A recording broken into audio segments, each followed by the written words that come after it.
Yeah, and that's one of the arguments that I make is, it's not that all theologians who are critiquing classical philosophy really even know that they're doing it, right? This is just something that people unconsciously do this. We all grab onto assumptions of our age, whether or not Yeah. you like it. I mean, that's just, it's a reality.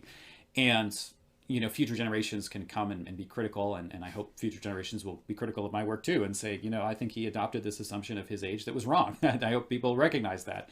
I'm unable to recognize it, of course, but that's just the nature Self-awareness of, is good, but you're yes. not going to notice everything. No, of course not. And No. we all are children of our age, right? I mean, that's just how things work. But this is especially true when you're looking at scholarship.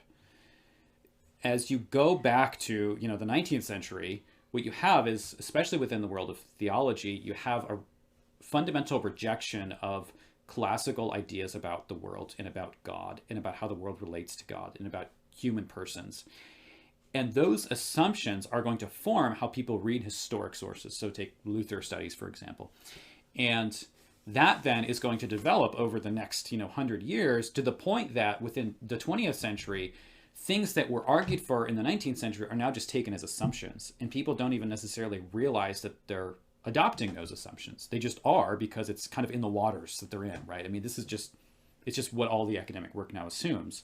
So that's something that I think we all have to be aware of, especially those who are involved in academia or doing theology in any sense, is we have to be aware of like what our influences are, whether we recognize that or not.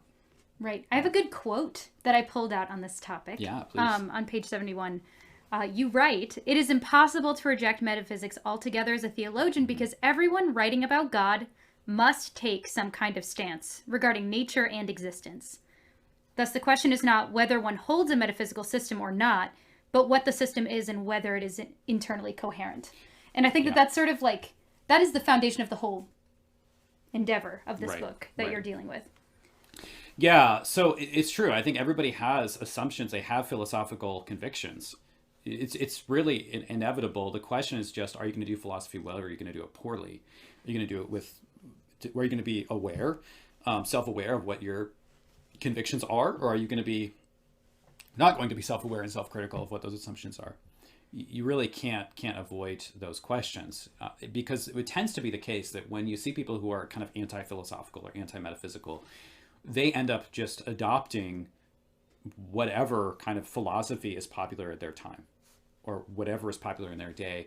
And it's framed around being just biblical, right? You're being philosophical, I'm just being biblical. Well, that sounds great, but what you're really doing is you're coming to scripture with your own biases. You just don't know what they are, right? So the best thing to do is be self-aware of what are your basic assumptions, what are your philosophical convictions, how do you view reality, and then test that by scripture. Because you can only test it by scripture if you're self-aware of what those assumptions are. If you just sit there and think like, well, I just read scripture by itself and I just believe what scripture says, without asking those questions, you're not going to be able to put yourself in a position where you can be self-critical of those ideas.